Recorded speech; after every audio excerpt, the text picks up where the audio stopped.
Welcome guys, welcome to my channel. So today we will start the NCERT summaries of class 6. Today this is chapter 1. Our chapter name is what, where, how and when. So let's discuss about this chapter. This is the first chapter of our basic ancient history. The NCERT called, the name of the book is our past one. So let's start. Here is the written that what can we know about the past. So that means why we study the past. There are some reason that why we read the past, and after reading the past what can we achieve from our past history. There is food habit, clothing, house, occupation, living style, occupation, house, clothing and food habit. These are the main things that we can know about our past. So after came to the next, where did the people live? So this is a ancient Indian map. So this is a modern nowadays Indian map. You have to just draw the basic of the map. Just you have to show that it is a Indian map. That's enough for you. You have to use pen, not pencil. You draw it by pen in 1 minute to 2 minutes. That is enough. So first of all, there is one.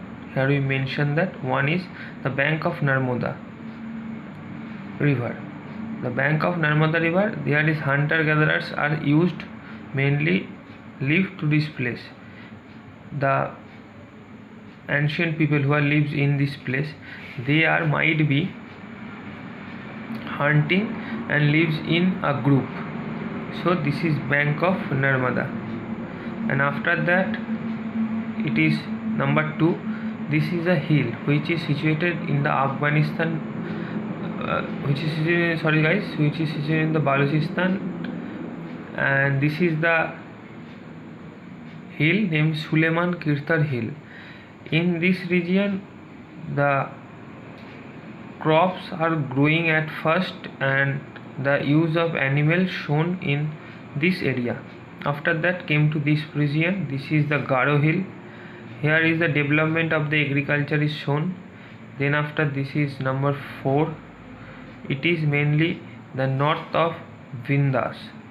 In this the region of Vindhya, there is the rice cultivation is first evaluated. Then after we went to number 5. It is the bank of Indus river and its tributary. So it is in that time, in to bicenter this river, there is the first township is made, that is called Indus Valley civilization.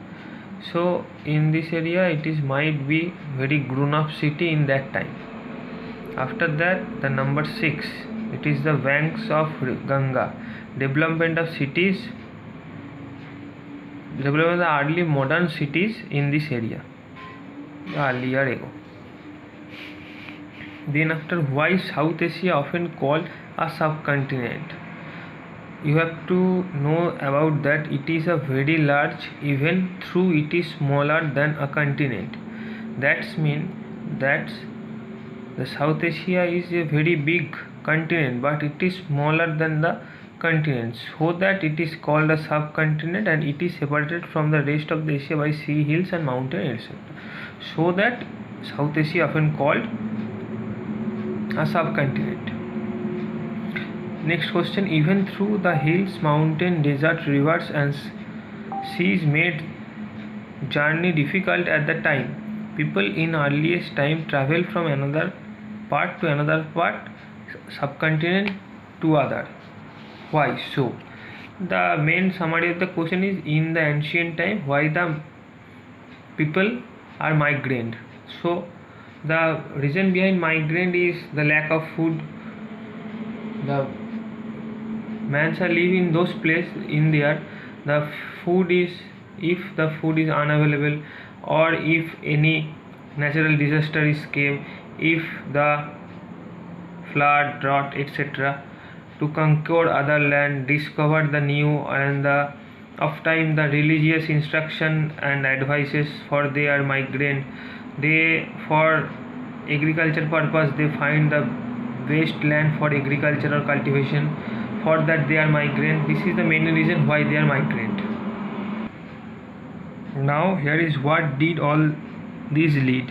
Sharing of ideas between people. There are three types of idea: carrying stone, composing music, and cooking food.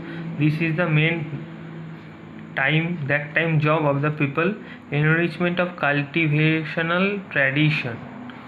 So then after the came of the name of the land. Our country, there is two name is present. One is India and other one is Bharat. India from the Indus, meant in Sanskrit in Sindhu. The land of the east of the river was called India. In that time the Greek and the Persian foreigners came to the Indus Valley civilization area. Then they saw the river Sindhu, and they gives the name the eastern part of this river called as India. And there is another name is present, that is called Bharat, and group of people who lived in northwest. In that people, in that time is Rig Veda, that people are called this land as Bharat. So facing out about the past. So how we know the past? That is manuscript. Manu means hand and script means some descriptive paragraph. So main thing is that manuscript mainly usually written in the palm leaf or the bark of the birch tree. The birch tree mainly found in the Himalayan region. So what they written in this manuscript? They written religious belief, practices, science, poem, plays, epic, medicine, etc. Our main thing that many are written in Sanskrit, Prakrit, Tamil. These are the three languages which use in the manuscript. And the next other is inscription. Inscription means that is mainly written on the hard surface like stone and metal. The king record of battle of the victory is written here, and the men and women are recorded what they did. That's why written in the inscription. And by how we got this, the study of the past is called archaeology, and those who are studied this object, that is called the archaeologist. By the archaeologist and the help of the theory of archaeology, we found the thing. So this is the summary of NCERT class 6 chapter 1 our past.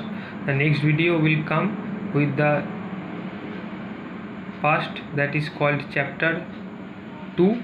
And if you like this video, then thumbs up, share the video and subscribe my channel, and for the further update on the summary of the NCERTs and for the preparation of WBCs. Now we are fully converted into English. In our channel the first videos are too in Bengali, but some are comments that the video make in English, so that's why we make the video in English, so that it helps you prelims as well as the mains exam paper and the optional.